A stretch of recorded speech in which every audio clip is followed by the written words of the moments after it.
Good evening ಮಕ್ಕಳೇ, ಎಲ್ರಿಗೂ ನಮಸ್ಕಾರ. ಇವತ್ತಿನ ಒಂದು ವಿದ್ಯಾಶಕ್ತಿಯ ಗಣಿತದ ಕ್ಲಾಸಿಗೆ ಎಲ್ರಿಗೂ ಸ್ವಾಗತ. ಹೇಗಿದ್ದೀರಾ ಮಕ್ಕಳೇ? ಚೆನ್ನಾಗಿದ್ದೀರಾ? ಹೇಗ್ ಹೋಯ್ತು ನಿಮ್ಮ ದಿನ? ಚೆನ್ನಾಗ್ ಹೋಯ್ತಾ ಇಲ್ವಾ? ಎಸ್, ಐ ಹೋಪ್ ಎಲ್ರೂ ಕೂಡ ಚೆನ್ನಾಗಿದ್ದೀರಾ ಅಂತ ಅನ್ಕೋತೀನಿ, ಭಾವಿಸ್ತೀನಿ. ಸೊ ನಾವು ಈಗ ನಮ್ಮ ಒಂದು ಕ್ಲಾಸಿನ ಕಡೆ ಹೋಗೋಣಂತೆ. ಸೊ ನಾವು ನಮ್ಮ ಒಂದು ಯಾವ ಪಾಠದ ಮೇಲೆ ಚರ್ಚೆ ಮಾಡ್ತಾ ಇದೀವಿ? ನಮ್ಮ ಸುತ್ತಲಿನ ದೊಡ್ಡ ಸಂಖ್ಯೆಗಳು. ಹೌದಾ?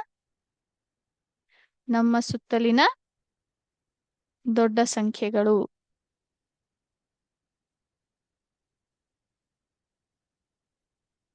ಹಿಂದಿನ ಕ್ಲಾಸಲ್ಲಿ ಮಕ್ಕಳೇ ಯಾವ ವಿಷಯ ಕುರಿತು ನಾವು ಚರ್ಚೆ ಮಾಡಿದ್ವಿ? ಈ ಒಂದು ವಿಷಯದಲ್ಲಿ ಅಥವಾ ಈ ಒಂದು ಪಾಠದಲ್ಲಿ ಯಾವ ವಿಷಯ ಕುರಿತು ನಾವು ಚರ್ಚೆ ಮಾಡಿದ್ವಿ? ನಾವು ಅಂತಾರಾಷ್ಟ್ರೀಯ ಪದ್ಧತಿಯನ್ನ ಪ್ರಾರಂಭ ಮಾಡಿದ್ವಿ. ನೆನ್ಪಾಯ್ತಾ ಎಲ್ರಿಗೂ? ಅಂತಾರಾಷ್ಟ್ರೀಯ ಪದ್ಧತಿಯ ಒಂದು ವಿಷಯವನ್ನ ಪ್ರಾರಂಭ ಮಾಡಿದ್ವಿ. ಅದ್ರ ಒಳಗಡೆ ನಾವು ಅದರ ಒಂದು ಸ್ಥಾನ ಬೆಲೆ, ಹೌದಾ, ಅಂತಾರಾಷ್ಟ್ರೀಯ ಪದ್ಧತಿಯ ಪ್ರಕಾರ ಅಮೆರಿಕ ಪದ್ಧತಿಯ ಪ್ರಕಾರ ಬರುವಂತ ಸ್ಥಾನ ಬೆಲೆಗಳ ಬಗ್ಗೆ ನೋಡಿದ್ವಿ. ಅದರ ಜೊತೆಗೆ ಅಮೆರಿಕ ಪದ್ಧತಿಯಲ್ಲಿ ಯಾವ ರೀತಿಯಾಗಿ ನಾವು ಸಂಖ್ಯೆಗಳನ್ನ ಬರಿತೀವಿ, ಅಲ್ಪ ವಿರಾಮ ಹಾಕೊಂಡು ಯಾವ ರೀತಿ ಬರಿತೀವಿ ಅಂತ ನೋಡ್ಕೊಂಡ್ವಿ. ಓಕೆ, ಸೊ ಇವತ್ತಿನ ಕ್ಲಾಸಲ್ಲಿ ಏನನ್ನ ನೋಡೋಣ? ಸೊ ಈ ಒಂದು ಅಮೆರಿಕ ಅಥವಾ ಅಂತಾರಾಷ್ಟ್ರೀಯ ಪದ್ಧತಿಯ ಪ್ರಕಾರ ಸಂಖ್ಯೆಗಳನ್ನ ಯಾವ ರೀತಿ ಬರಿತೇವಿ, ನಂತರ ಓದ್ತೀವಿ. ಅಮೆರಿಕ ಪದ್ಧತಿಯ ಪ್ರಕಾರ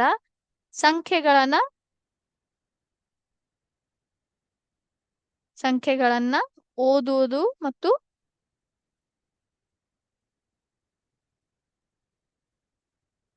ಬರೆಯುವುದರ ಬಗ್ಗೆ ಚರ್ಚೆ ಮಾಡೋಣಂತೆ. ಓದು ಮತ್ತು ಬರೆ, ಹೌದಾ? ಸಂಖ್ಯೆಗಳನ್ನ ಯಾವ ರೀತಿ ಓದ್ತೀವಿ ಮತ್ತು ಬರೆಯುತ್ತೀವಿ ಅಮೆರಿಕ ಪದ್ಧತಿಯಲ್ಲಿ ಅಂತ ನೋಡೋಣಂತೆ. ಸೊ ನನ್ನ ಒಂದು ಸ್ಕ್ರೀನ್ ಅನ್ನ ನಿಮ್ಮೊಟ್ಟಿಗೆ ಶೇರ್ ಮಾಡ್ತಾ ಇದ್ದೀನಿ. ಎಸ್, ಎಲ್ರಿಗೂ ಕಾಣಿಸ್ತಾ ಇದೆಯಾ? ಇದೇನಪ್ಪಾ? ಇದ್ರ ಮೇಲೆ ಈಗಾಗ್ಲೇ ಚರ್ಚೆ ಮಾಡಿದ್ವಿ ನಾವು, ಹೌದಾ? ಏನಿದು? ಅಂತಾರಾಷ್ಟ್ರೀಯ ಪದ್ಧತಿಯ ಪ್ರಕಾರ ಇರುವಂತಹ ಒಂದು ಸ್ಥಾನ ಬೆಲೆಯ ಕೋಷ್ಟಕ, ಹೌದಾ? ಸಂಖ್ಯೆಗಳ ಒಂದು ಸ್ಥಾನ ಬೆಲೆ, ಹೌದಾ? ಸೊ ಮೊದ್ಲಿಗೆ ಪ್ರಾರಂಭ ಆಗುತ್ತೆ ಎಲ್ಲಿಂತ್ರ? ಬಿಡಿ ಸಂಖ್ಯೆಯಿಂದ, ಹೌದಾ? ಒನ್ಸ್ ಇಂತ್ರ, ಬಿಡಿ ಸಂಖ್ಯೆಯಿಂದ ನಂತರ 10, 100, 1000, 10,000, 100,000 ಬರುತ್ತೆ. ಸೊ ಸಂಖ್ಯೆ ಪದ್ಧತಿ ಆ ಈ ಒಂದು ಅಮೆರಿಕ ಮತ್ತು ಭಾರತದ ಪದ್ಧತಿಯಲ್ಲಿ ಯಾವ ರೀತಿಯಾದಂತಹ ಒಂದು ಬದಲಾವಣೆ ನೀವು ಎಲ್ಲಿಂದ ಗಮನಿಸ್ತೀರಿ? 100,000 ಗಮನಿಸ್ತೀರಿ, ಹೌದಾ? 100,000 ನಾವೇನ್ ಮಾಡ್ತೀವಿ? ಗಮನಿಸ್ತೀವಿ. ಯಾಕಂದ್ರೆ 100,000 ಭಾರತದ ಪದ್ಧತಿಯಲ್ಲಿ ನಾವ್ ಏನಂತ ಹೇಳ್ತೀವಿ? 1,00,000 ಅಂತ ಹೇಳ್ತೀವಿ. ಅದೇ ಅಂತಾರಾಷ್ಟ್ರೀಯ ಪದ್ಧತಿಯಲ್ಲಿ 100,000, ನಂತರ 1 million, 10 million, 100 million, 1 billion, 10 billion, 100 billion, ಹೌದಾ? ನಾವಿದು ಕೇವಲ ಬಿಲಿಯನ್ ತನ ಮಾತ್ರ ನೋಡಿದ್ವಿ, ಹೌದಾ? ಸೊ ಇಲ್ಲಿ ಪ್ರಾರಂಭ ಆಗೋದು ಬಿಡಿ ಇಂತ್ರ. ಬಿಡಿ 10, 100, 1000, 10,000, 100,000, ಮಿಲಿಯನ್, 10 ಮಿಲಿಯನ್, 100 ಮಿಲಿಯನ್, ನಂತರ 1 ಬಿಲಿಯನ್, ಹೌದಾ? ಸೊ ಈ ಕೋಷ್ಟಕವನ್ನು ಈಗಾಗ್ಲೇ ನಾವ್ ಏನ್ ಮಾಡಿದ್ವಿ? ನೋಡಿದ್ದೇವೆ, ಹೌದಾ? ಈಗ ಏನ್ ಮಾಡೋದು ಅಂದ್ರೆ, ಕೊಟ್ಟಿರುವಂತಹ ಸಂಖ್ಯೆಯನ್ನ ನಾವು ಅಂತಾರಾಷ್ಟ್ರೀಯ ಪದ್ಧತಿಯ ಪ್ರಕಾರ ಯಾವ ರೀತಿ ಓದಿ ಬರಿಬೇಕು ಅಂತ ನೋಡ್ಕೊಳ್ಳೋಣ ಅಂತೆ. ಎಸ್, ಒಂದ್ ನಿಮಿಷ. ಇಲ್ಲಿ ಏನ್ ಈ ಒಂದು ಸಂಖ್ಯೆನ ಕೊಟ್ಟಿದಾರಲ್ಲ, ಈ ಒಂದು ಸಂಖ್ಯೆಯ ಪ್ರಕಾರ ನಾವು ಯಾವ ರೀತಿ ಅದನ್ನ ಓದ್ತೀವಿ, ಅಂತಾರಾಷ್ಟ್ರೀಯ ಪದ್ಧತಿಯಲ್ಲಿ ಓದ್ತೀವಿ ಅಂತ ನೋಡೋಣಂತೆ.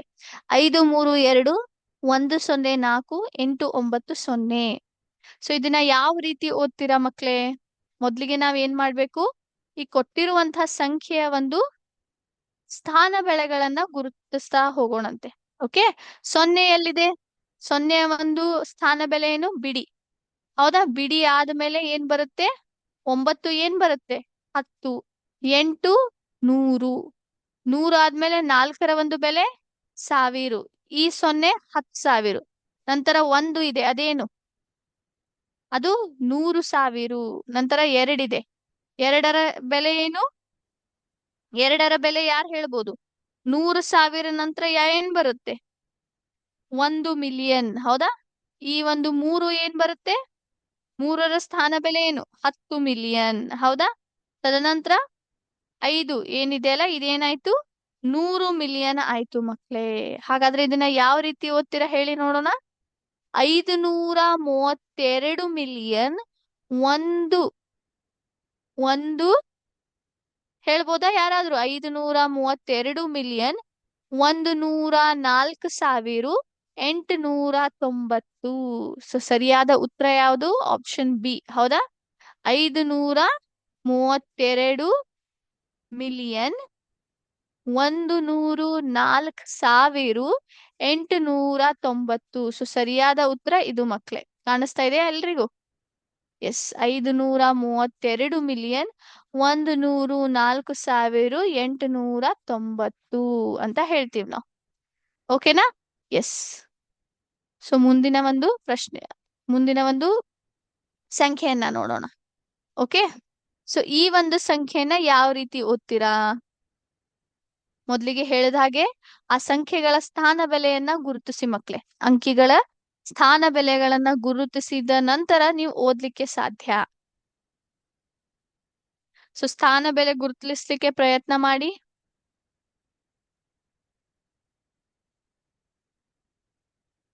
ಮಾಡಿದ್ರ ಎಲ್ರು? ನಾನ್ ಹೇಳ ಇವಾಗ್ಲೆ. ಓಕೆ, ಸೊ 5 ಎಲ್ ಬರುತ್ತೆ? ಬಿಡಿ ಸ್ಥಾನ. 0 10. 1 ಯಾವ ಸ್ಥಾನ? 100 ಸ್ಥಾನ. ನಂತರ 4 ಏನಿದೆ? 1000. ಈ ಒಂದು 0 10,000. ಈ 0 100,000 ಆಯ್ತು. ಹಾಗಾದ್ರೆ ಇದು 9 ಏನಾಯ್ತು? ಮಿಲಿಯನ್ ಆಯ್ತು. ಹೌದಾ? ಮಿಲಿಯನ್ ಆಯ್ತಾ? ಹೌದಾ? ಎಸ್. ಹಾಗಾದ್ರೆ ಏನು ಹೇಗೆ ಓದ್ತೀರಾ? ಹೀಗೆ 9,04,105. 9,04,105 ಇಲ್ಲಿದೆ ನೋಡಿ. ಕಾಣಿಸ್ತಾ ಇದೆಯಾ? 9,04,105. ಸೊ ನೀವು ಯಾವುದೇ ಒಂದು ಸಂಖ್ಯೆಯನ್ನ ಅಮೆರಿಕ ಪದ್ಧತಿಯಲ್ಲಿ ಅಕ್ಷರ ರೂಪದಲ್ಲಿ ಬರೀತೀರಾ ಅಂತಂದ್ರೆ ಬಹಳ ಮುಖ್ಯ ಏನು? ಆ ಕೊಟ್ಟಿರುವಂತ ಸಂಖ್ಯೆಯನ್ನ ಮೊದಲಿಗೆ ಅದರ ಅಂಕಿಗಳ ಸ್ಥಾನ ಬೆಲೆಗಳನ್ನ ಗುರುತಿಸಿ ಮಕ್ಳೇ. ಸೊ ಸ್ಥಾನ ಬೆಲೆಗಳನ್ನ ಗುರುತಿಸಿದ ಮೇಲೆ ನೀವು ಸರಳವಾಗಿ ಏನ್ ಮಾಡ್ಬೋದು? ಅವನ್ನ ಅಕ್ಷರದಲ್ಲಿ ಬರೆಯಬಹುದು. ಯಾಕಂದ್ರೆ ನಿಮ್ಗೆ ಆ ಸಂಖ್ಯೆಗಳ ಸ್ಥಾನ ಬೆಲೆ ಗೊತ್ತಾಯ್ತಂದ್ರೆ ಅದನ್ನ ನೀವು ಅದರ ಒಂದು ಅಕ್ಷರದಲ್ಲಿ ಯಾವ ರೀತಿ ಉಚ್ಚಾರಣೆ ಮಾಡ್ತೀರಾ ಅಂತಾನೂ ಗೊತ್ತಾಗ್ಬಿಡುತ್ತೆ. Okay, yes. ಈಗಾಗ್ಲೇ ಇದನ್ನ ನೋಡಿದ್ವಿ ಅಲ್ಲ? ಓಕೆ, ಈ ಒಂದು ಸಂಖ್ಯೆ ಹೇಳಿ. ಪ್ರಯತ್ನ ಮಾಡ್ರಿ ಎಲ್ರು. 4 8 2 9 3 7 1. ಪ್ರಯತ್ನ ಮಾಡ್ಬೇಕೆಲ್ರು. ಇದನ್ನ ಹೇಗೆ ಬರೀತೀರಾ ಓದ್ತೀರಾ ಅಂತ.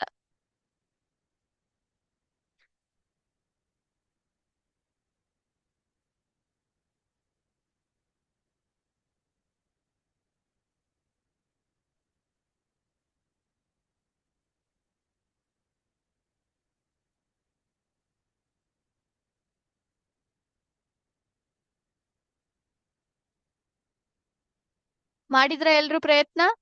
ಓಕೆ, ಸೊ ಈಗ ಸ್ಥಾನ ಬೆಲೆಯನ್ನ ಗುರುತಿಸೋಣವಾ? ಒಂದು ಯಾವ ಬೆಲೆ ಆಗುತ್ತೆ? ಬಿಡಿ. 7 10. 3 100. ಹೌದಾ? 9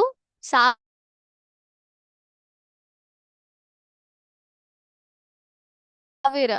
2 8 100 ಸೊ ಇದನ್ನ ಹೇಗೆ ಓದ್ತೀರಾ? 4,829,371 ಆಯ್ತು ಮಕ್ಳೇ. ಹೌದಾ? 4,829,371. ಸೊ ಈ ಸಾವಿರದ ಏನ್ ಗುಂಪಿದೆ ಅಲ್ಲ, 829, ಅದನ್ನ ನಾವು ಕ್ಲಬ್ ಮಾಡ್ತೀವಿ ಮಕ್ಳೇ. ಕೂಡಿಸ್ಬಿಡ್ತೀವಿ. 829,000 ಅಂತ ಹಾಕ್ಬಿಡ್ತೀವಿ. 8,000, 2,000, 9,000 ಹೀಗೆ ಬೇರೆ ಬೇರೆಯಾಗಿ ಓದೋದಿಲ್ಲ. ಅವನ್ನ ಏನ್ ಮಾಡ್ಬಿಡ್ತೀವಿ? ಗುಂಪು ಮಾಡ್ಬಿಡ್ತೀವಿ. 829 ಅದು ಯಾವ ಸ್ಥಾನದಲ್ಲಿದೆ? ಮೂರು ಕೂಡ 1000 ಸ್ಥಾನಗಳಲ್ಲಿವೆ. 1000, 10,000, 100,000 ಅಂತ ಇದೆ. ಹೌದಾ? ಸೊ 829,000 ಮಾಡ್ಬಿಡ್ತೀವಿ. ನಂತರ ಇದು ಕೂಡ ಒಂದೇ ಗುಂಪಿನಲ್ಲಿ ಓದ್ತೀವಿ. 371 ಅಂತ ಓದ್ಬಿಡ್ತೀವಿ. ಅರ್ಥ ಆಗ್ತಿದ್ಯಾ? ನೋಡೋಣವಾ? ಸೊ 4,829,371. ಸೊ ಇದು ಸರಿಯಾದ ಉತ್ತರನಾ? ಎಸ್, ಸೆಕೆಂಡ್ ಆಪ್ಷನ್ ಏನಿದೆ ಅದು ಸರಿಯಾದ ಉತ್ತರ ಮಕ್ಕಳೇ. ಕಾಣಿಸ್ತಾ ಇದೆಯಾ ಇದು? Okay, all right. ಇನ್ನೊಂದು ನೋಡ್ಬಿಡೋಣವಾ?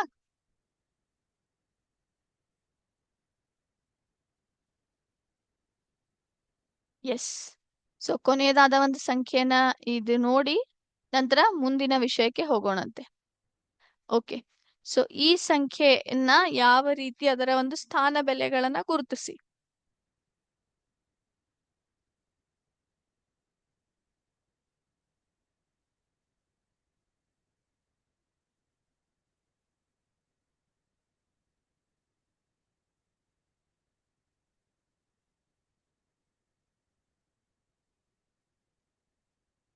ಪ್ರಯತ್ನ ಮಾಡಿದ್ರ ಸ್ಥಾನ ಬೆಲೆಗಳನ್ನ ಗುರುತಿಸಿದ್ರ? ಓಕೆ, ನೋಡೋಣವಾ ಈಗ. 6 ಎಲ್ಲಿ ಬರುತ್ತೆ? ಬಿಡಿ ಸ್ಥಾನ. 0 10ರ ಸ್ಥಾನ. 3 100ರ ಸ್ಥಾನ. ನಂತರ 2 1000. 4 10,000. ಈ 0 100,000 ಬರುತ್ತೆ. 5 ಮಿಲಿಯನ್. 7 10 ಮಿಲಿಯನ್. ಹೌದಾ? ಸೊ ಇದನ್ನ ಹೇಗೆ ಓದ್ಬೋದು? 75,42,306. 75,42,306. ಹೌದಾ? ಇದು ಕರೆಕ್ಟ್ ಆದಂತ ಉತ್ತರ? ಎಸ್, ಆಪ್ಷನ್ ಎ ಏನಿದೆ ಕರೆಕ್ಟ್ ಆಗಿದೆ. 75,42,306 ಏನಿದೆ ಇದು ಸರಿಯಾದ ಉತ್ತರ ಮಕ್ಕಳೇ. ಸೊ ಈ ರೀತಿ ನಾವ್ ಏನ್ ಮಾಡ್ತೀವಿ? ಅಮೆರಿಕ ಪದ್ಧತಿಯಲ್ಲಿ ಕೊಟ್ಟಿರುವಂತಹ ಸಂಖ್ಯೆಗಳನ್ನ ಈ ರೀತಿ ಆಗಿ ಅವರ ಸ್ಥಾನ ಬೆಲೆಗಳನ್ನ ಗುರುತಿಸಿ ಅವನ್ನ ಈ ರೀತಿಯಾಗಿ ಉಚ್ಚಾರಣೆ ಮಾಡ್ತೀವಿ ಮಕ್ಕಳೇ, ತೆಗಿತೀವಿ. ಓಕೆ, ಈಗ ಇದರದೇ ವೈಸ ವರ್ಸ ಮಾಡೋಣ, ವಿಪರೀತವಾಗಿ ಮಾಡೋಣ. ಅದೇನು ಅಂದ್ರೆ ಕೊಟ್ಟಿರ್ತಾರೆ. ಏನನ್ನ ಕೊಟ್ಟಿದ್ದಾರೆ ನಮಗೆ ಇದರ ಒಂದು ಅಕ್ಷರದಲ್ಲಿ ಇರುವಂತಹದ್ದು ಕೊಟ್ಟಿದ್ದಾರೆ. ಕಾಣಿಸ್ತಾ ಇದೆಯಾ? ಸಂಖ್ಯೆಯನ್ನ ಏನ್ ಮಾಡಿದ್ದಾರೆ? ಅಕ್ಷರ ರೂಪದಲ್ಲಿ, ಹೌದಾ, ಕೊಟ್ಟಿದ್ದಾರೆ. ನಾವೀಗ ಅದನ್ನ ಏನ್ ಮಾಡ್ಬೇಕು? ಅಂಕಿಗಳಲ್ಲಿ ತೆಗಿಬೇಕು. ಸೊ ಅಲ್ಪ ವಿರಾಮಗಳೊಂದಿಗೆ ನಾವ್ ಏನ್ ಮಾಡ್ಬೇಕು? ಅವನ್ನ ತೆಗಿಬೇಕು. ಸೊ ಕಾಣಿಸ್ತಾ ಇದೆಯಾ ಎಲ್ರಿಗೂ ನನ್ನ ಸ್ಕ್ರೀನ್? ಎಸ್. 120,504,003. 120,504,003 ಅಂತ ಇದೆ. ಸೊ ನೋಡೋಣವಾ? 120 ಮಿಲಿಯನ್ ಅಂದ್ರೆ 120. 1 2 0 ಆಯ್ತಾ? ಮಿಲಿಯನ್ ಅಂದಿದ್ದಾರೆ ಅಂದ್ರೆ ಮಿಲಿಯನ್, 10 ಮಿಲಿಯನ್, 100 ಮಿಲಿಯನ್. ಇದು ಏನಾಯ್ತು? ಒಂದು ಗುಂಪಾಯ್ತು. 120 ಮಿಲಿಯನ್. 504,000. 504,000. ಸಾವಿರದ ಎಷ್ಟು ಗುಂಪಿದೆ? ಇಲ್ಲಿ ನೋಡಿ, ಇಲ್ಲಿದೆ. 504,000 ಅಂತ ಹೇಳ್ತೀವಿ ನಾವು. 504 ಅಂದ್ರೆ ಇಲ್ಲಿ 0 ಇದು ಅಲ್ಪ ವಿರಾಮ ಬರುತ್ತೆ. 504,000 ನಂತರ ಕೇವಲ 1000 ನಂತರ ಕೇವಲ 3 ಇದೆ. ಅಂದ್ರೆ 10ರ ಸಂಖ್ಯೆ ಅಥವಾ 10ರ ಸ್ಥಾನದಲ್ಲಿ ಇರುವಂತಹ ಸಂಖ್ಯೆ ಅಥವಾ 100ರ ಸ್ಥಾನದಲ್ಲಿ ಇರುವಂತಹ ಸಂಖ್ಯೆ ಬಗ್ಗೆ ಅವ್ರು ಏನು ಹೇಳೇ ಇಲ್ಲ. ಹಾಗಾದ್ರೆ 003 ಇರಬಹುದಾ? ಏನು ಹೇಳೇ ಇಲ್ಲ ಅಂದ್ರೆ 3 ಬರ್ತಿರ್ಬಹುದಾ? ಚೆಕ್ ಮಾಡೋಣವಾ ಕರೆಕ್ಟ್ ಇದೆ ಅಂತ? ಎಸ್, ನಮ್ಮ ಉತ್ತರ ಕರೆಕ್ಟ್ ಆಗಿದೆ. 120,504,003. ಅರ್ಥ ಆಯ್ತಾ ಮಕ್ಳೇ? ಸೊ ಈ ರೀತಿ ಬರೀತೀರಾ. ಹೊಸ ಸಂಖ್ಯೆನ ತಗೊಳ್ಳೋಣವಾ? ಇಲ್ಲಿದೆ ನೋಡಿ. ಈಗ 4,829,371.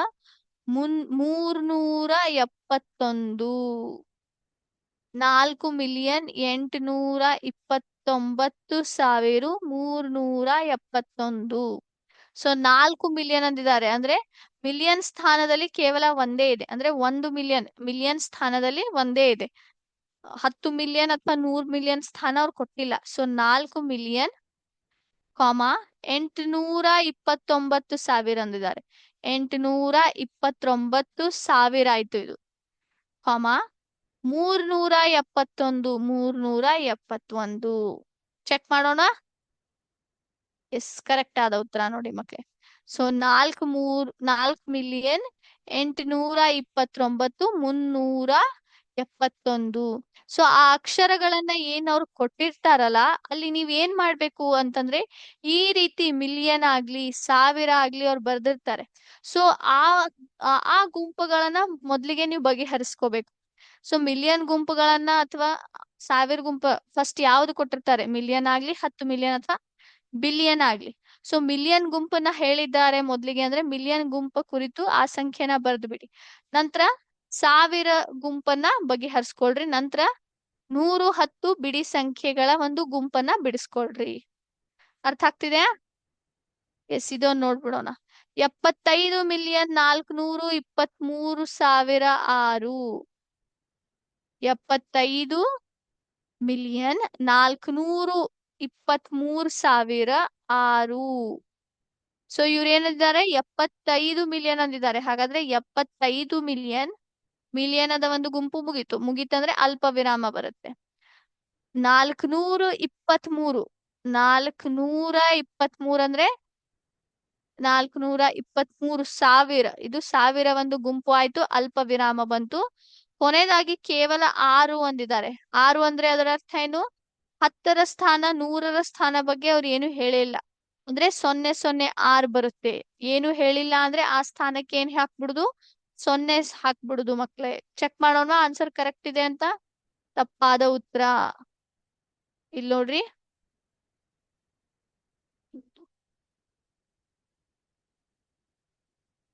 75,423,600. ದಯವಿಟ್ಟು ಎಲ್ರು ಚೆಕ್ ಮಾಡಿ ಇದು ಉತ್ತರ ಕರೆಕ್ಟ್ ಆಗಿದೆ ಇಲ್ಲೋ ಅಂತ ನೋಡಿ, ಪರೀಕ್ಷಿಸಿ ಮಕ್ಳೇ. 75,423,600 ನೋಡಿ. ಸೊ ಚೆಕ್ ಮಾಡ್ರಿ, ಹೇಳಿ ನನಗೆ ಉತ್ತರ, ನಿಮ್ಮ ಉತ್ತರವನ್ನ ತಿಳಿಸಿ.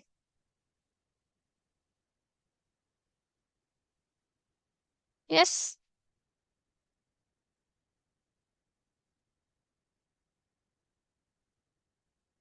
75,423,600. ಎಸ್,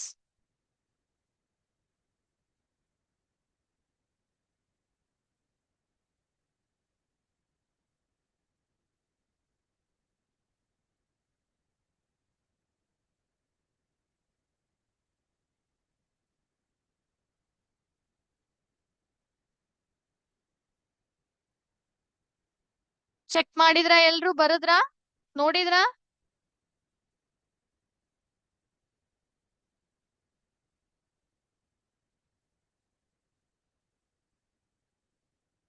ಎಸ್, ಸೊ ಇದು ಕರೆಕ್ಟ್ ಆದ ಉತ್ತರ. 75,423,600. ಓಕೆ, ಸೊ ಇದು ಕರೆಕ್ಟ್ ಆಗಿದೆ ಮಕ್ಳೇ. All right, okay.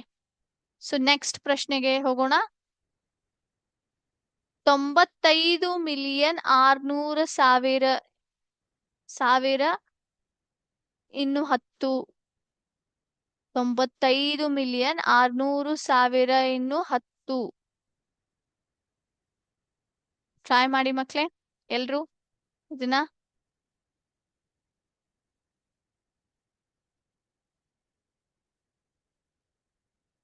ಟ್ರೈ ಮಾಡ್ಬೇಕು ಎಲ್ರು.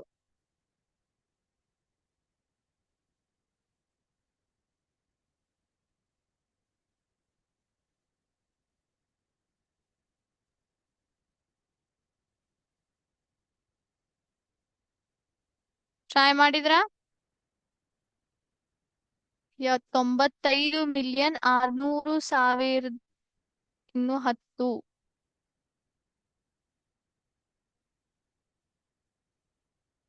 ನೋಡೋಣವಾ? Yes, 95 million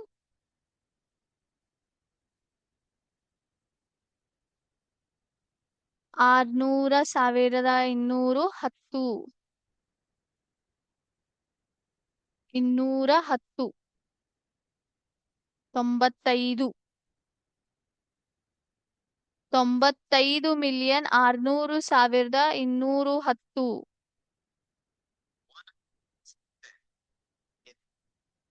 95,600,210.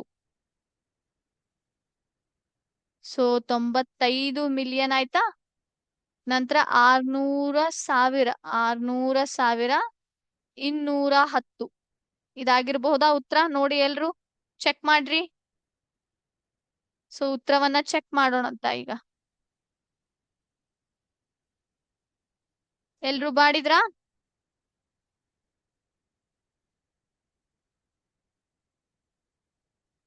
$95,600,210.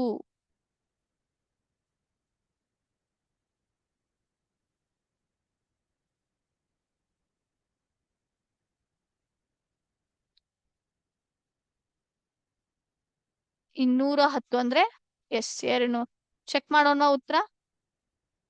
ಎಸ್ ಕರೆಕ್ಟ್ ಆಗಿದೆ. ಸೊ 95,600,210 ಆಗ್ಬೇಕು ಮಕ್ಳೇ. ಸೊ 200 ಅಂತಂದ್ರೆ 210 ಬರುತ್ತೆ. ಓಕೆ 210 ಅಂದ್ರೆ ಓಕೆ.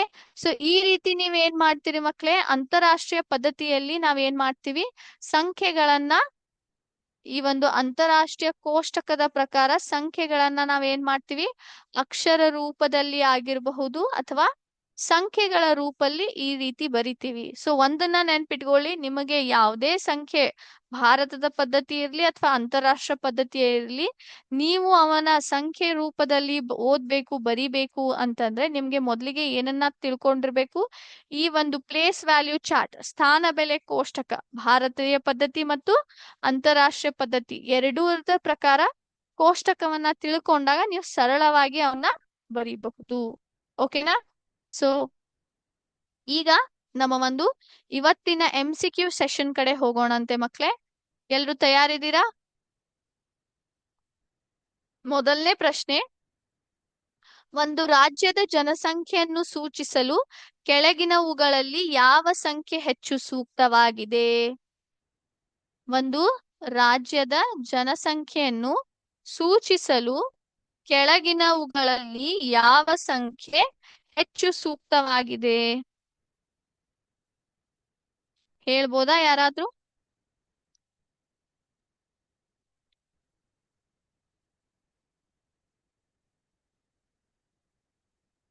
ಪ್ರಯತ್ನ ಮಾಡ್ರಿ ಎಲ್ರು.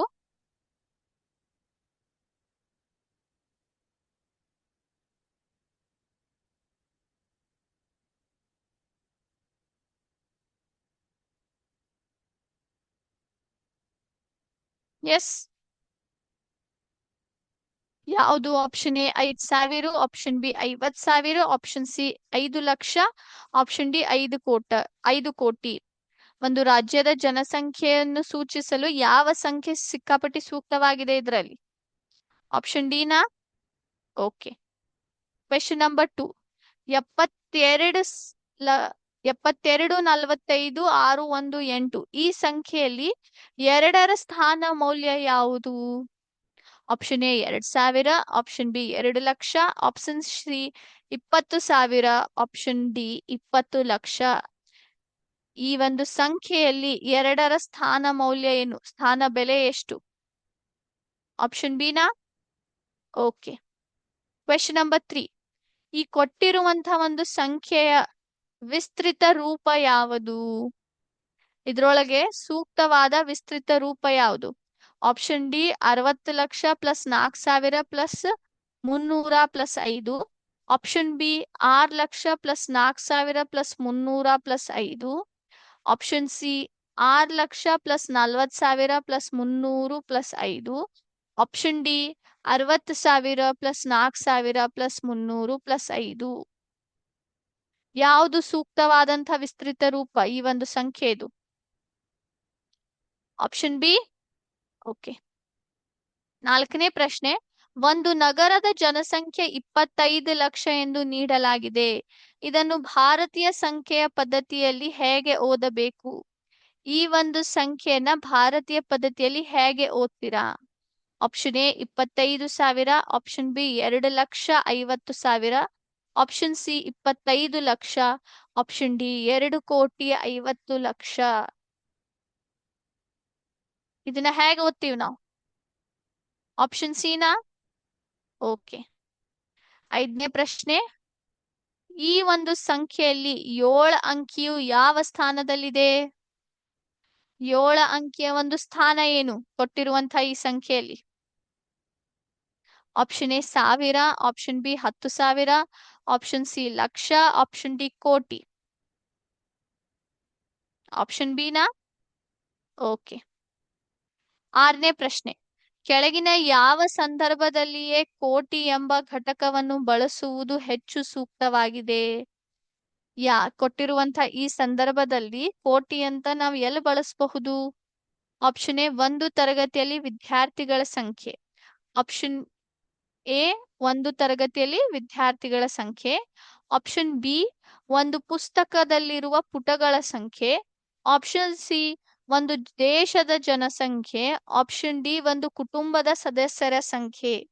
ಯಾವೊಂದು ಸಂದರ್ಭದಲ್ಲಿ ನಾವು ಕೋಟಿಯನ್ನ ಸುಲಭವಾಗಿ ಅಥವಾ ಸೂಕ್ತವಾಗಿ ಬಳಸಬಹುದು?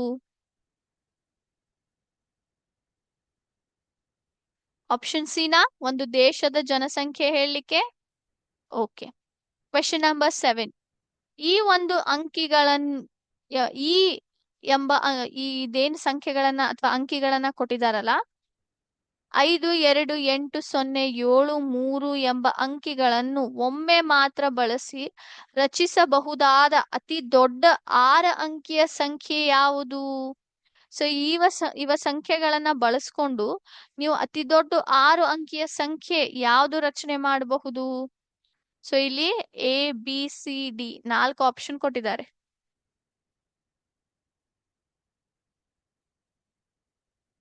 ಆಪ್ಷನ್ ಏನಾ? ಓಕೆ. Question number 8. ಕೆಳಗಿನ ಜೋಡಿಗಳಲ್ಲಿ ಯಾವ ಜೋಡಿಯಲ್ಲಿ ಮೊದಲನೆಯ ಸಂಖ್ಯೆ ಎರಡನೆಯ ಸಂಖ್ಯೆಗೆ ಹೋಲಿಸಿದರೆ ಚಿಕ್ಕದಾಗಿದೆ? Option A B C D ಯಲ್ಲಿ ಎರಡೆರಡು ಸಂಖ್ಯೆಗಳ ಜೋಡಿಯನ್ನ ಕೊಟ್ಟಿದ್ದಾರೆ. ನಾವ್ ಏನನ್ನ ಹುಡುಕಬೇಕು? ಯಾವ ಜೋಡಿಯಲ್ಲಿ ಮೊದಲನೆಯ ಸಂಖ್ಯೆ ಎರಡನೆಯ ಸಂಖ್ಯೆಗೆ ಹೋಲಿಸಿದರೆ ಚಿಕ್ಕದಾಗಿದೆ?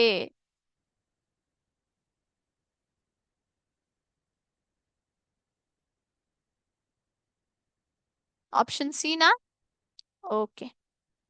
Question number 9. ಈ ಸಂಖ್ಯೆಯನ್ನು ಪದಗಳಲ್ಲಿ ಸರಿಯಾಗಿ ಬರೆಯುವುದು ಯಾವುದು?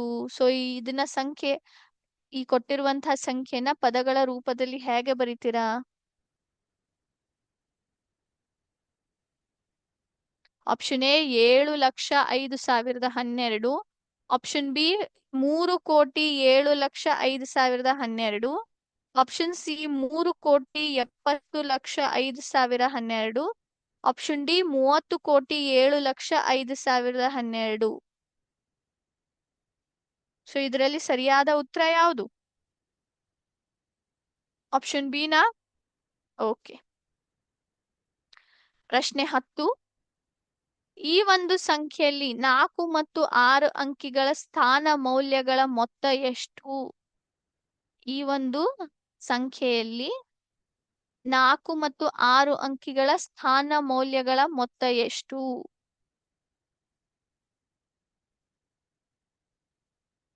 Option A 40,600. Option B 4,06,000. Option C 4,60,000. Option D 40,06,000.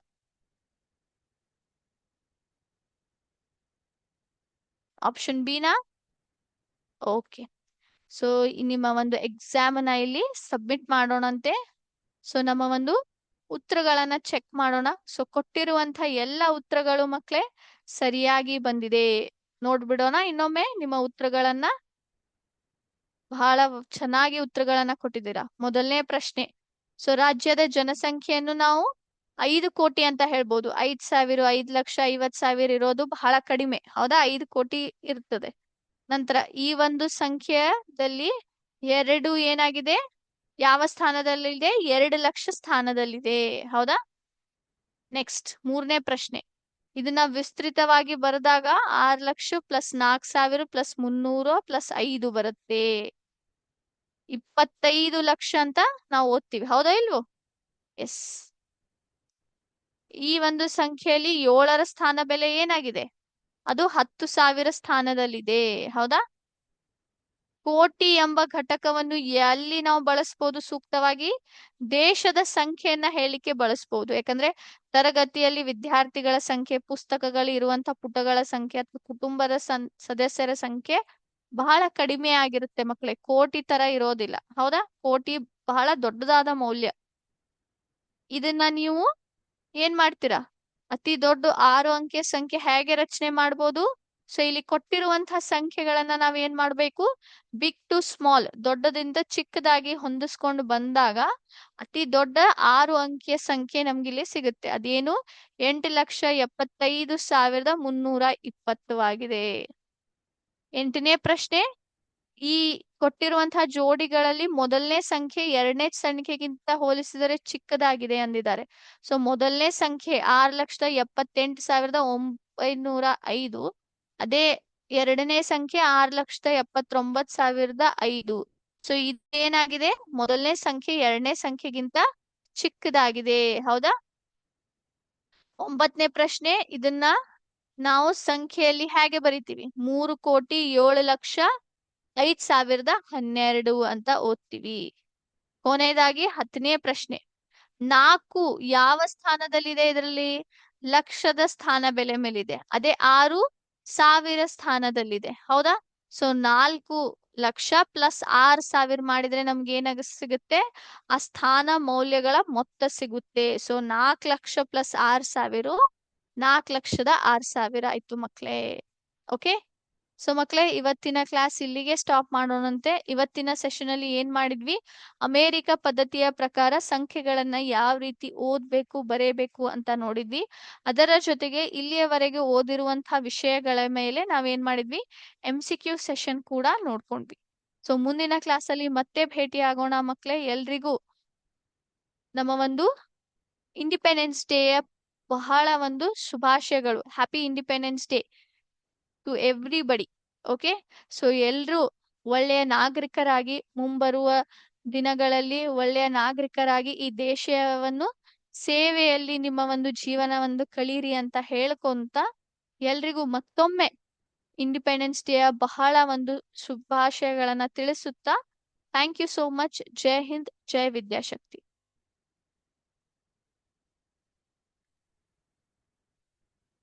Thank you ma'am.